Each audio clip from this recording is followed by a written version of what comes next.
नमस्कार। अबे यार।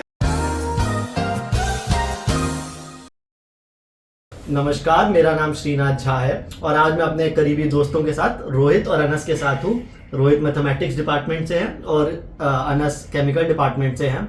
और आज हमने डिसाइड किया, क्योंकि आप लोगों का जेई मेंस का परीक्षा इतना क्लोज आ रखा है और जेई एडवांस भी इतना क्लोज है, तो आज हम इन लोगों से स्पेसिफिकली हम अनस से आज उनकी जर्नी के बारे में जानेंगे और डिस्कस करेंगे कि इन्होंने अपनी जर्नी में क्या किया कि आज IIT दिल्ली में है। तो विद दैट चलो अपने आप को एक बार फॉर्मली इंट्रोड्यूस कर दो भाइयों। सो सब गाइज, मेरा नाम अनस है। करंटली स्टडिंग केमिकल में हूँ मैं IIT दिल्ली में 5 ईयर कोर्स में। And I studied from FIITJEE Bangalore. I did my 11th and 12th there. और हाँ, सेकेंड ईयर में हूँ अभी मैं। एंड जस्ट या hopefully things don't go too bad. मेरा नाम रोहित शॉ है। मैं करंटली अभी सेकेंड ईयर में IIT दिल्ली में मैथमेटिक्स एंड कंप्यूटिंग परस्यू कर रहा हूँ। मैंने अपनी कोचिंग ऑनलाइन की थी फिजिक्स वाला प्लेटफॉर्म के माध्यम से। बाकी हम यहाँ एक नॉर्मल पॉडकास्ट है, आप सब देखिए, एंजॉय कीजिए। तो आज बिल्कुल हम एक नॉर्मल डिस्कशन करेंगे जैसे आपस में दोस्त करते हैं, क्योंकि आप लोग इतने तनाव में होंगे तो हम लोग कुछ कुछ डिस्कस करेंगे। आज रोहित का तो स्पेसिफिकली हम लोग बाद में डिस्कस करेंगे उसकी जर्नी के बारे में, और आप लोग चेकआउट भी कर सकते हैं। फिजिक्स वाला में भी अभी इंटरव्यू देने गए थे, बहुत इंस्पायरिंग स्टोरी है।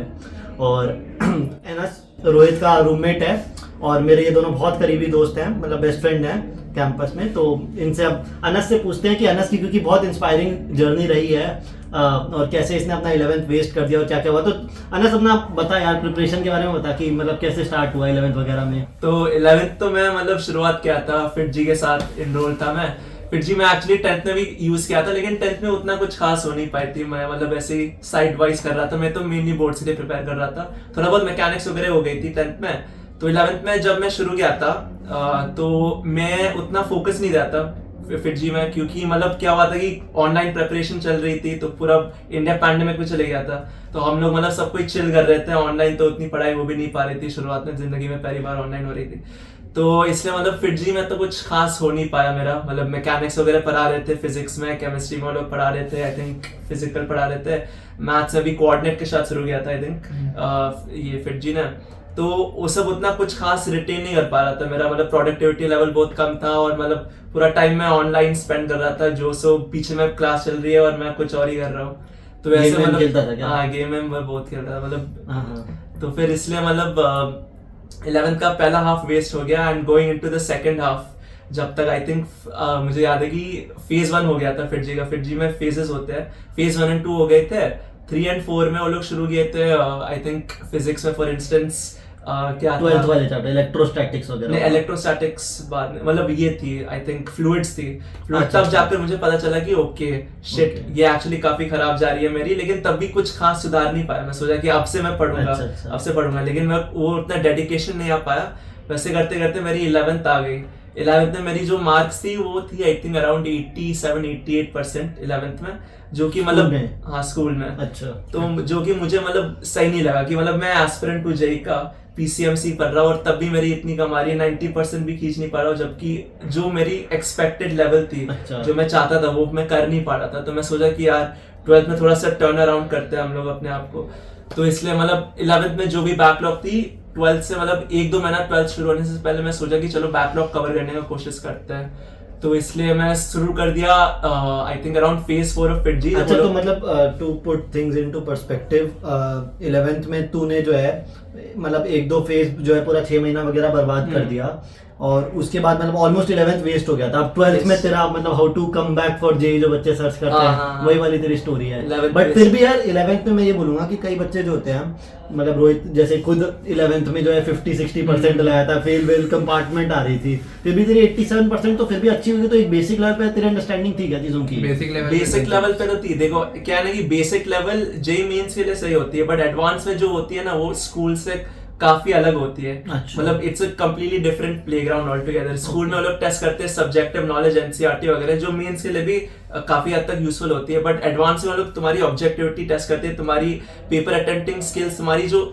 एडवांस के लिए तुमको एकदम fully you have to adopt a different type of strategy to attempt advanced. तो उसके लिए जितनी मुझे लगी थी तैयारी चाहिए, मेरी मॉक टेस्ट में भी देख रहा था एंड ओवरऑल आ नहीं रही थी उतनी स्कोर जितनी मुझे चाहिए थी। अच्छा। और मजेदार बात तो ये है, क्योंकि मेरे को पता है कि तुम अभी बोल रहे हो कि मेंस की अच्छी तैयारी थी, एडवांस लेवल से थी नहीं, अल्टीमेटली तुम्हारा एडवांस में बेहतर रैंक आया मेंस से, और Yeah. बहुत गुना, एकदम 5 गुना बेहतर आया। Yeah. चलो उसके बारे में बात करते हैं आगे। इसका क्या रीजन था, क्या चमत्कार किया हाँ, मेन से एडवांस तक का? हाँ तो मेन से हाँ, तो अभी पहले एक क्रोनोलॉजी में चलते हैं कि पहले बता फिर 12th में फिर कैसे मतलब किया या आपका? तो जैसे मैं सोच रहा कि देखो ये एडवाइस मुझे कोचिंग टीचर्स वगैरह सबसे मिल रहे थे कि 12th में जाते जाते बहुत हेक्टिक होती है अच्छा। एक्चुअली पढ़ाई, तो इसलिए मैं सोचा कि चलो 12th से मतलब मेरे पास 1 महीना बाकी था अभी भी 11th होने का, तो मैं सोचा कि 1 महीना में ट्राई करता हूँ कि देखो ऐसा नहीं है कि मैं बिल्कुल पढ़ नहीं रहा था, थोड़ा बहुत तो पढ़ रहा था, 50% रिटेन हो रही थी, तो मैं सोचा कि चलो करता हूँ मैं शुरू बैकलॉग कवरिंग। तो बैकलॉग को मैं 2 इसमें डिवाइड किया था, एक होती है एक्टिव बैकलॉग, मतलब ये बैकलॉग्स जो मतलब अगर कवर अप नहीं करूंगा तो और भी फ्यूचर चैप्टर्स में अफेक्ट करेंगी, जैसे कि हो गया तुम्हारी जीओसी या स्टेरियो आइसोमेरिज्म केमिस्ट्री में, या फिजिक्स में तुम्हारी, या मैथ्स में तुम्हारी हो गई कैलकुलस हो गई, या 11th में कौन सी थी अलजेब्रा वगैरह हो गई, तो उनमें मतलब अगर तुम कवर अप नहीं करोगे तो 12th में भी बहुत इफेक्ट पड़ती है उनमें, तो मैं सोचा कि उनको मैं तुरंत निपटाता हूँ अगर हो सके, तो मैं और कोचिंग का छोड़कर मैं तुरंत इन बैकलॉग्स को जितना जल्दी हो सके कम से कम एक एलिमेंट्री लेवल तक कवर अप करने का कोशिश किया। और फिर एक होती है पैसिव बैकलॉग्स जो मैं कहता हूँ, जो कि मतलब डिसजॉइंट चैप्टर्स है जो कि 12th को उतना अफेक्ट नहीं करेगा, जैसे तुम्हारी फ्लूइड्स हो गई। समझ गया। हाँ। तो ये मतलब बेसिकली तो ये कहना चाह रहा है कि जो मल्टी कॉन्सेप्ट जैसे रोटेशन हो गया, मैकेनिक्स की चीज हो गई, वो अगर नहीं आता तो तुम इलेक्ट्रोस्टैटिक्स से कोई क्वेश्चन नहीं कर सकते, सोच के नहीं कर सकते, तो वो सब तुम्हें पहले कवर कर दिया। यस है ना? तो वो सब मैं पहले कवर किया, उनको नंबर 1 प्रायोरिटी था, क्योंकि वरना 12th में भी बहुत गंदी मार्क्स आने वाले। ये तो अच्छी स्ट्रैटेजी, ये तो अच्छी स्ट्रेटेजी है, मतलब ये आप फॉलो कर सकते हैं कि मतलब चैप्टर अगर आपका कोई छूट गया तो एलिमेंट्री लेवल पे तो बेसिक कर ही ले, उसके बाद प्रोसीड करिए एडवांस पे। हाँ ये इसीलिए तो एलिमेंट्री लेवल पे करके जा रहा था, तो 11th में भी वो उसका था कि अच्छे 11 में परसेंटेज आ क्योंकि गया। बहुत सारे लोग क्या करते हैं, बैकलॉग्स अगर रहते हैं तो वो लोग बैकलॉग्स में ही फोकस डालते हैं, एंड बिकॉज ऑफ दैट अगर बैकलॉग्स में फोकस डालोगे जो अभी पढ़ा जा रहा है क्लास में वो खुद बैकलॉग्स बन जाएगी, तो ऐसे करके बैकलॉग्स होते जाएंगे। जो चल रहा है साथ में, मान लो तुम्हारा 11th बर्बाद चला गया, ये अंडरस्टैंड करो कि 50% सिलेबस अभी भी रिमेनिंग है, समझ रहे हो ना? और अगर तुम जी एडवांस एग्जामिनेशन में हाँ मोर देन 50 ज्यादा वेटेज वाले चैप्टर्स अभी भी 12th के प्रेजेंट है, अगर तुम उनको भी अच्छे से कर लोगे, 50% भी पेपर तुम करके आ गए ना, एज्यूमिंग तुमने कोई भी बैकलॉग क्लियर नहीं किया, तब भी तुम भाई टॉप 1000-2000 में रैंक ले आओगे जी एडवांस में, वैसा गेम होता है। ये बैकलॉग्स हर के रहते हैं, इवन टॉपर्स की रहती है। एग्जैक्टली। अच्छा तो तुम्हारी जब तुमने बोला कि ये सार की रहती है बैकलॉग, तो क्या सारे बैकलॉग्स कवर कर लिए थे एंड तक, या कुछ नहीं, वैसा बिल्कुल नहीं हुआ था। तो देखो इसलिए मैं कहा था कि मैं 2 बैकलॉग्स में डिवाइड किया, एक होती है एक्टिव में एकदम ट्राई किया प्रायोरिटाइज करने के लिए, चाहे कुछ भी हो जाए खत्म कर सके, क्योंकि वरना 12th में भी बहुत गंदी मार्क्स आने वाली है। अच्छा लेट मी इंटरप्ट, तो जो एक्टिव चैप्टर्स बोल रहे हो, कुछ याद आ रहा है? मतलब अभी तो 1-2 साल हो गए हमारे, बट फिर भी कुछ याद आ रहे तो बच्चों को बता दो। जैसे कि आई वुड से ऑर्गेनिक में बहुत इंपॉर्टेंट है, जो 11th में कवर होती है एंड में, खास करके जीओसी, स्टेरियो आइसोमेरिज्म और हाइड्रोकार्बन्स। ऑर्गेनिक ये सब बहुत बड़ी फेजेस होती है, कम से कम फिटजी में जहाँ मैं पढ़ा था बहुत बड़ी फेजेस होती है, और इनसे एल्कीन्स और अल्काइंस आई थिंक 12th वगैरह में आती है। हाँ, हैलो एल्कीन्स, हैलो एरीन्स वगैरह, वो सब अगर तुम 11th वाली पोर्शन तुम अच्छे से कर लियो तो वो बहुत आसान होती है तुम्हारे लिए, उनमें खाली कुछ रिएक्शंस मगअप करनी पड़ती है, बाकी लॉजिक से भी हो सकती है तुम्हारी। और आईओसी में जैसे कोऑर्डिनेशन कंपाउंड आता है, उसका कोई प्रीरेक होता है इनसे? कोऑर्डिनेशन कंपाउंड्स तो मैं भूल गया।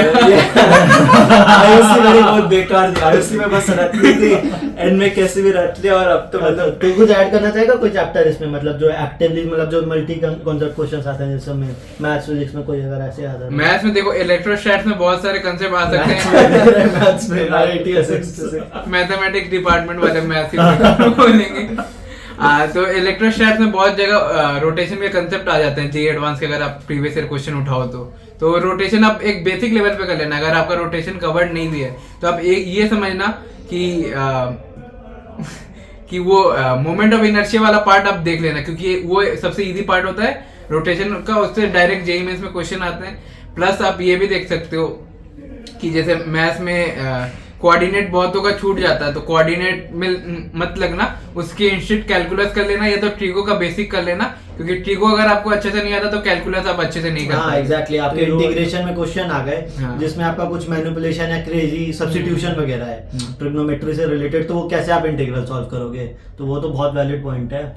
तो मेरे को दिमाग में कोई याद आ रहा है क्या चैप्टर जो मतलब रिलेटेड हो बहुत ज्यादा? प्लस मैं ऐड ऑन करना चाहूंगा। हाँ ये मैं ये बोलूंगा कि केमिस्ट्री में एक इलेक्ट्रोकेमिस्ट्री वाला चैप्टर होता है उस, और थर्मोडायनेमिक्स तो यार तुम देखो फिजिक्स में भी होता है, केमिस्ट्री में भी होता है, एंड बहुत हाई वेटेज होता है। तो थर्मोडायनेमिक्स एक एक्टिव चैप्टर ही माना जाओ, क्योंकि वो केमिस्ट्री में भी हेल्प करेगा, फिजिक्स में भी हेल्प करेगा, और वो मतलब उतना डिफिकल्ट नहीं है। फॉर्मूलाज वगैरह मेमोराइज करो, थोड़ा बहुत कॉन्सेप्चुअल क्लैरिटी रखो तो हो जाता है वो सब। सिमिलर टू दिस मतलब एक मॉडर्न फिजिक्स वाला पार्ट आता है, मॉडर्न फिजिक्स और एटॉमिक स्ट्रक्चर और केमिकल काइनेटिक्स, ये दोनों चैप्टर इंटरलिंक्ड है, मतलब तीनों एक्टिव है, जैसे श्रीनाथ भाई ने बताया आप सभी को। तो ये सब कुछ स्मार्ट स्ट्रेटेजीज के साथ भी आप बैकलॉग कवर कर सकते हो। हाँ, और सब कुछ करने की जरूरत है, सब कुछ करने की भी जरूरत नहीं है। जैसे कि शायद तेरा कोऑर्डिनेट तो तूने पूरा किया ही नहीं था। कोऑर्डिनेट तो हुआ ही नहीं था इवन एंड तक, मतलब जब मैं तुम्हें एक्टिव बैकलॉग कवर कर लिया था, एंड जब रिवीजन फेज आती है उस समय मैं सोचा कि चलो पैसिव बैकलॉग जो भी है उससे मैं ट्राई करता हूँ कवर करने के लिए। एक्चुअली बहुत बड़ी बात है, कोऑर्डिनेट मेरी हुई नहीं, मतलब जो कोनिक सेक्शन एंड तक, वो भी एंड तक एकदम कोनिक सेक्शन जो है वो मतलब थोड़ी बहुत हुई थी, जनरल इक्वेशंस वगैरह हुई थी, बट मैसिव पोर्शन छूट गई थी। एलिप्स में हो गया, हाइपरबोला में हो गया, पैराबोला वगैरह हुआ था, बट मुझे याद है एलिप्स वगैरह मतलब उतनी अच्छी से हो नहीं बस वो स्टैंडर्ड फॉर्म में क्वेश्चन थोड़ा बहुत याद कर लिया। एक बार क्या है कि सिलेबस तुम अपना देख लो और एकदम अच्छे से सिलेबस में स्टिक करो एग्जैक्टली, और एक थॉरोली कॉन्सेप्ट एनालाइज कर लो कि कौन सा सिलेबस इंपॉर्टेंट है कौन सा नहीं है, और एक गेम प्लान बना लो। अगर अभी तुम 12th जा रहे हो अभी, हाँ, तो उससे एक गेम ज्यादा रेलेवेंट ये पॉडकास्ट ऐसे भी 25 एस्पिरेंट्स के लिए होगा। राइट। हाँ, तो गेम प्लान बना लो। और तो इसका ये वाला पॉइंट जो था एक्टिव और पैसिव बैकलॉग में, हर एक बच्चे का सिचुएशन डिफरेंट हो सकता है। तो आप देख लो, अनंत भाई का अलग था, मेरा अलग था, मेरा थोड़ा अजीब ही था, श्रीनाथ भाई का भी अलग ही हो सकता है। तो आप अपना भी लिख लो, नोट डाउन कर लो, क्योंकि ये जनरल स्ट्रेटेजी नहीं होती, हर एक बच्चा कोई अलग अलग फेज से जाता है। बाकी श्रीनाथ भाई और भी बिल्कुल हमारा रोस्ट करना अच्छा, तो अनस अपना मेंस और एडवांस में अपना CRL मतलब अपना कॉमन रैंक लिस्ट में रैंक बताओ। और ये वाला जो तुम्हारा स्टोरी है बिट्सैट वाला, कि ये क्या है कि तुमने बिट्स पिलाने में तुमको CSE मिल रहा था और तुमने लास्ट के 2-3 महीने पहले जे एडवांस की तैयारी भी करना छोड़ दी थी, ये सब क्या क्या है थोड़ा बताओ यार व्यूअर्स। राइट, सो मतलब तो देख लेते हैं। मेंस में आई रिमेम्बर, मैं तो मतलब तैयारी कर रहा था एडवांस के लिए, सपना था मेरा IIT। तो मेंस तो मैं उतना ध्यान भी नहीं दे रहा था, मैं सोचा कि मेंस तो निकल ही जाएगा। फिर एंड में मतलब मेंस में देने लगा, तो मेरी अटेम्प्ट में आई थिंक फाइनल परसेंटाइल आई थी मेरी 98.8, अराउंड 12.5 की रैंक थी मेरी मेंस में, जो कि मतलब एक्चुअली बहुत 12,500 रैंक थी। एंड मतलब उससे तो NITs में मीडियोकर ब्रांच ही मिल रही थी। आई थिंक होम स्टेट से सूरतकल में शायद इलेक्ट्रॉनिक्स मिलती, बट हाँ बहुत बेकार रैंक थी। मतलब मेंस में मेरी didn't live up to my expectations. And advance में फिर उसके बाद 2 महीना था मेंस के बाद, आई थिंक कितना महीना था, 2-3 महीने थे। तो मतलब मेंस में मुझे रियलिटी चेक मिल गई कि यार मतलब कोचिंग टेस्ट में तो अच्छा कर रहा था मैं, मतलब according to expectations, but at an all India level I didn't perform as well as I could have in both attempts. Maybe it was the इसका एक रीजन ये भी हो सकता है कि मतलब जो तुम टेस्ट वेस्ट दे रहे थे वो अच्छे से कैलिब्रेटेड नहीं था तुमको to tell you where you actually stand और कैसे टाइप के क्वेश्चंस वगैरह करने चाहिए। इसलिए एम्फेसिस जो है PYQs पे होता है कि मॉक टेस्ट पे आप सोली नहीं एम्फेसिस दे सकते हैं। राइट। तो एंड सो आफ्टर दिस मैं सोचा कि यार मेंस तो नहीं निकला, चलो बिट्स कर लेते हैं। बिट्स तो लोग कहते हैं कि काफी सही होती है, तो मैं बिट्सैट मैं बिट्सैट के लिए प्रिपरेशन करना शुरू कर दिया। अच्छा। तो it was quite a drastic change actually. क्या कि मैं मेंस के लिए उतना फोकस भी नहीं देता था, टेस्ट में भी उतने अच्छे नहीं आते थे, एडवांस में फिर भी ठीक ठाक आते थे। तो फिर मैं ट्रांजिशन करनी पड़ी, क्योंकि देखो मेंस तो एडवांस से आसान होती है, लेकिन बिट्सैट तो मेंस से और भी आसान होती है, right. BITSAT is all about speed and accuracy, तो मतलब क्वेश्चन करो सही करो। तो मतलब मेंस का आई थिंक फर्स्ट अटेम्प्ट के बाद ही समझ गया कि ओके मेंस तो मुझसे हिलने नहीं वाला, और इसी वजह से मैं एडवांस में भी मोटिवेशन छूट गई मेरी। तो फिर मैं पेरेंट्स वगैरह का क्या रिएक्शन था जब मतलब पेरेंट्स से तो काफी, क्योंकि वो लोग तो मतलब मॉक टेस्ट में काफी सही कर रहा था, खास करके एडवांस वाले में, तो उनको लगा कि मेंस में वो सही करेगा। बट मतलब आई थिंक फर्स्ट अटेम्प्ट में तो 13.5 की, सेकंड अटेम्प्ट में थे, फर्स्ट में तो 20 समथिंग की थी मेरी, 98% थी। तो काफी मतलब पहले अटेम्प्ट में 20,000, फिर 13,000, और फिर चलो ठीक है, मतलब फिर क्या हुआ? हाँ, तो फिर फर्स्ट अटेम्प्ट में आई थिंक अराउंड 20 की रैंक थी, तो मैं सोचा कि चलो ट्राई करता हूँ बिट्सैट करने के लिए, उसमें शायद हो जाए। तो बिट्सैट के लिए मैं आई थिंक 3 या 4 हफ्ता, ऑलमोस्ट 1 मंथ मैं कंप्लीटली रीओरिएंट कर दिया बिट्सैट के लिए। अरिहंत का मॉड्यूल्स आती है जो बिट्सैट के लिए बहुत सही होती है, मैं उसको मतलब ट्राई किया फुल्ली खत्म करने के लिए, उनके क्वेश्चंस उतने टफ नहीं होते तो जल्दी जल्दी और टाइम बाउंडेड एनवायरनमेंट में, टाइम बाउंडेड एनवायरनमेंट, वो बहुत इसीलिए स्पीड बढ़ी होगी और एक्यूरेसी बढ़ी होगी। yeah, अच्छा yeah. तो जब तुम प्रिपरेशन कर रहे थे ब्रो, तो मतलब जब तुम अपने फिटजी या जो भी एलन या जो भी रिसोर्सेज के मॉड्यूल्स यूज कर रहे थे या कहीं के भी, तो उसमें भी तुम टाइम बाउंडेड करते थे practice? Yes, this is a very big thing. मैं टाइम बाउंडेड प्रैक्टिस नहीं करता था, which I would like to stress कि हर वक्त ट्राई करो टाइम लिमिट के अंदर करने के लिए।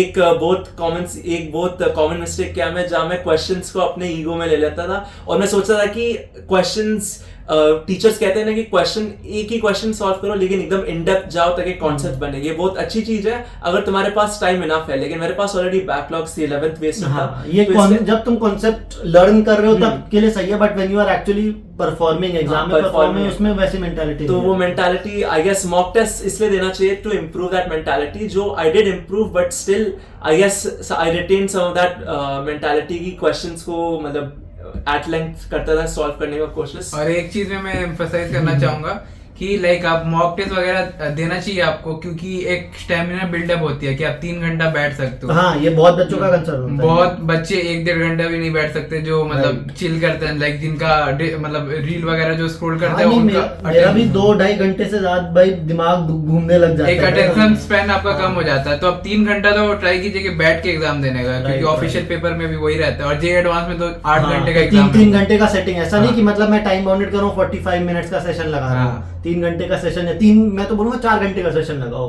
कि एक्चुअल एग्जाम में तो और भी प्रेशर होगा ना तुम्हारे पास, और 1 घंटा आप टेस्ट एनालिसिस को दे सकते हो। बिल्कुल बिल्कुल। अब अनस भाई कैसे आपने जब तो फिर तुम मतलब जब अरियत का पेपर वगैरह सॉल्व कर रहा था तो साथ में मॉक टेस्ट वगैरह भी दे रहा था बिटसैट के या कुछ? हाँ, मॉक टेस्ट दे रहा था, तो मतलब बिटसैट के लिए time is the biggest thing, तो मैं एकदम स्विच कर गया, आई वेंट फ्रॉम एडवांस जाके, मतलब टाइम लिमिट में ऑलमोस्ट देखता ही नहीं था, मैं खाली क्वेश्चंस ट्राई करता था कि और एडवांस लेवल के क्वेश्चन पूरे छोड़ दिए, एडवांस की प्रिपरेशन पूरी छोड़ दी? हाँ, पूरी छोड़ दी, क्योंकि मुझे लगा मेंस नहीं मिला तो एडवांस तो दूर की बात है। अच्छा। तो इसलिए मैं बिल्कुल शिफ्ट कर गया बिटसैट में, and I began to attend BITSAT, एंड मतलब तैयारी किया मैं अच्छा खासा 3-4 हफ्ता, एंड फिर पहली अटेम्प्ट आई बिटसैट की आई थिंक, और उसमें मेरी थी 309, तो ये थी फर्स्ट अटेम्प्ट। बिटसैट की 2 टेस्ट होती है, 309 थी मेरी रैंक, तो आउट ऑफ 390 हाँ, तो पैटर्न भी चेंज हुआ था, ये पहली बार थी कि पैटर्न चेंज हुआ, 450 से 390 हो गई थी। So in this I got 309, which I knew was decent enough to get at least like CS in bits Goa, तो मतलब ये तो एक सेफ्टी मेजर थी, या पिलानी में CS नहीं मिलती बट कुछ तो मिल जाती, तो अब थोड़ी सी तो मतलब एकदम टॉप ब्रांच और टॉप कॉलेज का ही था बिट्स में भी था। हाँ, सही है। तो फिर दूसरे अटेम्प्ट में फिर हो गया। हाँ, मतलब इससे मेरी काफी स्ट्रेस नीचे गिरी, क्योंकि मेंस में तो उतनी अच्छी ब्रांच कॉलेज नहीं मिल रही थी, अच्छा। लेकिन बिट्स में तो मिल गई, तो कम से कम थोड़ा सा तो सेफ्टी तो नेट आ गया। अब आप देखो इसका जो है ना एकदम शिफ्ट हो गया मेंटालिटी में। अभी तक ये इतना स्ट्रेस वगैरह आ रहा था, तो 20,000 मेंस में रैंक आ रही है, ये वो आ रहा है। अब उसके बाद जब ये काम हो गया ना कि मेरा बिट्स गोवा तो सिक्योर हो गया, अब ये काम रिलैक्स माइंड से देगा। अभी भी इसके पास 2 एग्जाम बचे हुए हैं, बिटसैट का सेकंड अटेम्प्ट और जेईई एडवांस, और असली गेम तो वहां पे आप खेलेगा। असली गेम तो वही, तो एक्चुअली ये बहुत बड़ी चीज है which I like to tell aspirants, it's never over until it's over. ठीक है, तो मतलब अगर काम माइंड के साथ तुम काम करोगे तो मतलब जैसे मैं इतना टेंस मूड में था मेंस की वजह से, and like you know poor performance, तो इसलिए मतलब मेरी रिजल्ट्स भी उतनी अच्छी नहीं आ रही थी, बट एक बार एक सेफ्टी नेट आ गई, तो खास करके एडवांस से मैं कहूंगा कि उनकी क्वेश्चन, अगर तुम, क्योंकि एडवांस से क्या होता है, बहुत बार तुमको 6-7 मिनट्स के लिए क्वेश्चंस ये करने पड़ते हैं, तब जाके बनती है, क्योंकि तो उसमें you have to make sure that you never lose your state of mind, specially in exam, क्योंकि अगर डीमोटिवेट हो गया 3-4 मिनट्स अटेम्प्ट के क्वेश्चन, फिर भी एक भी ऑप्शन टिक नहीं हुआ है, लेकिन 5th मिनट तुम अटेम्प्ट करोगे 3 ऑप्शन टिक हो जाएंगे अगर एमसीक्यू टाइप, राइट, तो वैसा सीन है। तो अनंत भाई, तो ये बता सकते हैं कि लाइक बच्चों को अपने स्टेट के एग्जाम या अदर एग्जाम, जैसे आपने बिटसैट दिया, जैसे VIT का भी होता है, WB JEE भी होता है, MST CET भी होता है, SRM JEE भी होता है, ये सारे एग्जाम देने चाहिए जस्ट टू बी, मतलब थोड़ा ये मतलब ये कुछ सिक्योर कर लेना चाहिए। देखो, हाँ, don't never go with that mentality कि IIT या कुछ नहीं, मतलब वैसा सीन नहीं है। एग्जाम के समय बहुत कुछ हो सकता है, मेनी फैक्टर्स एट प्ले, तो हर वक्त you should try giving multiple exams, क्योंकि you get an idea of the exam temperament, उससे आइडिया मिलती है कि क्या सीन है Actual exam simulation. Actual exams में you have to go to the test centre, you have to sit there, computer के बीच में एकदम अनकंफर्टेबल सा कुर्सी में बैठकर करना पड़ता है। हमारे तो समय हाँ, कोविड में था हाँ। तो घर बैठे एग्जाम दे देते आराम से एकदम। Right. तो एग्जाम सेंटर में देनी पड़ती है और ऊपर से नेशनल लेवल, मतलब बहुत सारे लोग देते हैं, more than any coaching centre get provide, क्योंकि एक नेशनल लेवल एग्जाम्स होती है या स्टेट लेवल कम से कम। Right. तो इसलिए उससे भी आइडिया लगती है कि कितना पानी में हो तुम। एंड हाँ, तो ये दोनों कारण की वजह से आई वुड रेकमेंड कि ऑब्वियसली एक सेफ्टी नेट भी मिल जाती है कॉलेजेस तो चलो बिटसाइट में तुम्हारा फिर रैंक क्या आया फिर? हाँ, सो फिर सेकंड अटेम्प्ट में मेरी आ गई 3-2-1 स्कोर थी मेरी, तो मुझे मिल रही थी, अगर मैं फाइनल राउंड तक रहता तो मेरी बिट्स पिलानी CS मिल रही थी। तो मतलब एक मेंटालिटी शिफ्ट हुआ। देखो इसका जो था पहला अटेम्प्ट हुआ जो जेईई मेंस का हुआ, बिटसाइट का फिर जो हुआ, तो ज्यादा 1-1.5-2 महीने का अंतर था, तो कुछ नॉलेज में इसने कुछ बहुत अलग नहीं कर लिया। ठीक है, ऑफ कोर्स थोड़ा इंक्रीमेंटल इसने मेहनत की होगी ऑफ कोर्स, बट इसका जो एक मेंटालिटी शिफ्ट हुआ है ना, जब इसके पास एक चीज सिक्योर हो गया और उसके बाद ये रिलैक्स होकर जब पेपर देने लगा, तो देखो कि इसको बिट्स पिलानी में भी इसको टॉप CS हाँ बिट्स पिलानी में टॉप CS मिल गई, सबसे टॉप ब्रांच मिल गई, इससे बेहतर कुछ मिल ही नहीं सकता। और फिर जेईई एडवांस में भी तो इसने जो फोड़ा, जिस वजह से आज IIT दिल्ली में बैठा हुआ है। तो बता यार, तो फिर जेईई एडवांस में तेरी क्या रैंक आई? एडवांस से मेरी, तो मैं एडवांस दिया था, मेरी आ गई रैंक 3954, 3,500 मतलब 3,900 की इसकी रैंक आई। और ये और बंदा 20,000 ये बंदा आज से 2 महीने पहले 20,000 में था। यहाँ पे कोई नॉलेज का डिफरेंस नहीं है, यहाँ पे बस तुम्हारा जो है ना एग्जाम टेम्परामेंट, तुम्हारी मेंटालिटी का डिफरेंस है। तो ये समझो लास्ट मोमेंट के लिए भी जो 2024 के एस्पिरेंट्स है, इससे मोटिवेट हो और समझो मेंटालिटी कितना mentality is a very important factor, and also never give up hope. There is always room for improvement, and you know, especially with advance, it's a game of mentality, mind का खेल है। तो अगर temperament cool रखोगे, exam को cool mind से दोगे, and preparation में भी सेम एटीट्यूड रखोगे, you can definitely crack advance. Never give up. बहुत बढ़िया, बहुत इंस्पायरिंग स्टोरी थी अनस फाहम की। कायदे से ये मेरे रूममेट भी होते हैं और ये मेरे बेस्ट फ्रेंड भी है, और हम दोनों ही इनके बेस्ट फ्रेंड हैं। तो आपने जैसा कि बच्चों ने आप सुना कि आपको बिट्स पिलाने का CS जेईई एडवांस के पहले ही मिल गया था, फिर आपने बिट्स पिलाने का CS छोड़ के IIT दिल्ली का केमिकल क्यों परस्यू करने का सोचा? क्या पर्क्स आपको IIT में दिखे जो बिट्स में नहीं दिखे? Right. वो आप बता सकते हो बच्चों सो एक्चुअली उस समय मेरी मेंटालिटी ये थी, बिट्स पिलानी CS क्या है? अगर आप एक स्ट्रेट फॉरवर्ड स्टूडेंट हो, जिसको मतलब अगर काम दिया जाता है तो आप कर लेते हो, तो फिर बिट्स पिलानी CS काफी सही है। You have a secure future with BITS Pilani CS, right? You get a good package, you get a good job, but there is a glass ceiling. उसमें सीलिंग थोड़ा सा नीचा है, क्योंकि at the end of the day like it's a very good college, but like you have to be straightforward for it, whereas when compared to IIT Delhi, उसमें क्या है कि उसमें जो कुछ सॉफ्ट पर्क्स होते हैं, जैसे कि तुम्हारी होगी एलुमनाई नेटवर्क, तुम्हारी रेप्यूटेशन, तुम्हारी जो ब्रांड है, एसेंशियली IIT की जो ब्रांड है, it's actually very good if you want to remain in India, क्योंकि बाहर तो एक्चुअली इंडियन इंस्टीट्यूट्स में उतना भी ये नहीं है, so you can argue, but अगर इंडिया में ही रहना है तुमको, विच आई वांटेड, यू नो, मतलब मेरी तो गोल वही थी कि लॉन्ग टर्म में मुझे इंडिया में ही आनी है। एंड में IIT it has a lot of perks which BITS doesn't get, although it still gets it to some extent, but जैसे तुम्हारी सॉफ्ट पावर होगी, तुम्हारी ब्रांड पावर होगी, ये सब जो टैग वैल्यू है ऑन द लॉन्ग रन, हाँ। ओके, तो ये तो पर्सनली glass मैंने भी ceiling एक्सपीरियंस किया है। एलुमनाई नेटवर्क जो एक नेटवर्क जो मिलता है कि इतने बिलियनर्स वगैरह से भी तुम मिल सकते हो, नेटवर्क कर सकते हो, वो तुम्हें मेंटोर करते हैं। जो बच्चे नहीं जानते हम क्या कॉन्टेक्स्ट में बात कर रहे हैं, IIT दिल्ली से सबसे ज्यादा स्टार्टअप्स निकले हैं, सेकंड या fourth in the world I guess, मेरे को याद नहीं, और इंडिया से लाइक इंडिया में comparable to Stanford and Harvard, जहां से बिल गेट्स एंड मार्क और जुकरबर्ग। एक बच्चों का कॉमन डाउट रहता है कि ब्रांच प्रेफर करे कि कॉलेज, हाँ, क्योंकि CS छोड़ के तुमने कंप्यूटर साइंस जैसे डिमांडिंग ब्रांच को छोड़ के अपने केमिकल जैसे ब्रांच को हाँ, इसका क्या रीजन था? ये तो पर्सनल अटैक कर रहा हूँ मैं इसमें। ओके, सो CS छोड़ के केमिकल, ये मतलब हाईली, मतलब एक बार केयरफुली कंसिडर करो अपनी करियर चॉइस क्या है। अगर तुमको कोडिंग ही करनी है, so then yes, I think CS specially at something like BITS काफी सही ऑप्शन है तुमको, मतलब लॉन्ग टर्म में ये भी बहुत सही ब्रांच है, and branch plus college option है। बिट्स की बहुत बड़ी रेप्यूटेशन है, लेकिन मेरी लॉन्ग टर्म देखी इंडिया में रहनी है। बिट्स के साथ क्या है, तुम्हारी सेफ्टी नेट जो है वो काफी हाई है, लेकिन IIT के साथ क्या है, तुम्हारी सीलिंग जो है वो बहुत हाई है। तो मतलब your maximum is more in IIT, but your minimum is more in BITS. That's a very great way to encapsulate all this.